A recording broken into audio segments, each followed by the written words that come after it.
There's this trend with like former worship leaders from some larger movements that are no longer with those larger movements, and they're on this platform and other platforms just talking about spirituality and worship and how we're not supposed to be industry driven, although their whole reason they exist is because of the industry.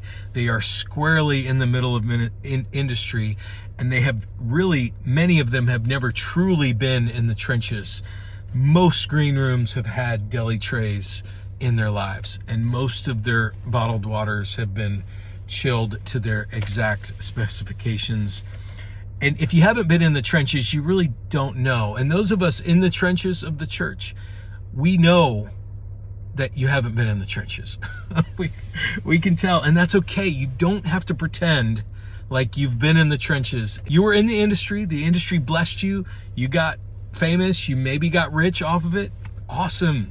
Enjoy that. Do not feel like you need to come back and be like, I've figured it out, guys. I figured out the pure worship. Well, no, you just don't have your job in that big place anymore, which is great, which is fine, whether you have it or not. And the big place is fine.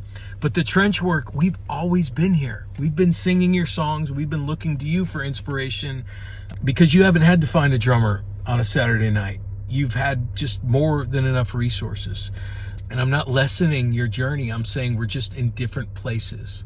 And then when you spiritualize it and you say, I'm coming back to we just need to bring pure worship to the Lord. None of us bring pure worship. We all bring rags. We all bring imperfect worship.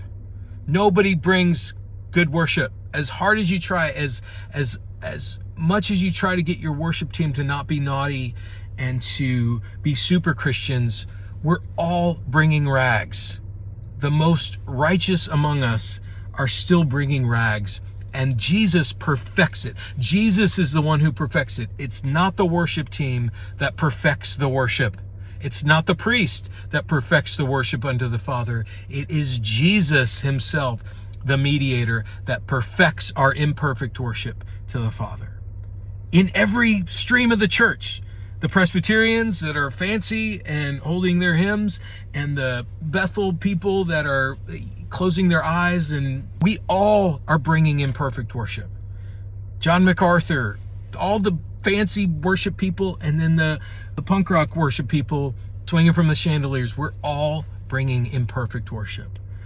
Just do not hyper spiritualize it. Can we stop? I so appreciate those who have lived on a larger stage and have brought us this incredible music and these songs because of the resources you've been given and your churches have been given. You've shared that with the world and you've benefited, which is great. But just can we tread a little more carefully and be a little more self-aware when you're talking to the rest of us? Because we are the audience. We are the people that are paying for your new record or the thing that you're riffing on. Just be aware that you're in a different space than the rest of us. And now that maybe you've entered this space, that's cool. We're glad that you're here. But just be self-aware of that, if that's possible. We love you. Thank you.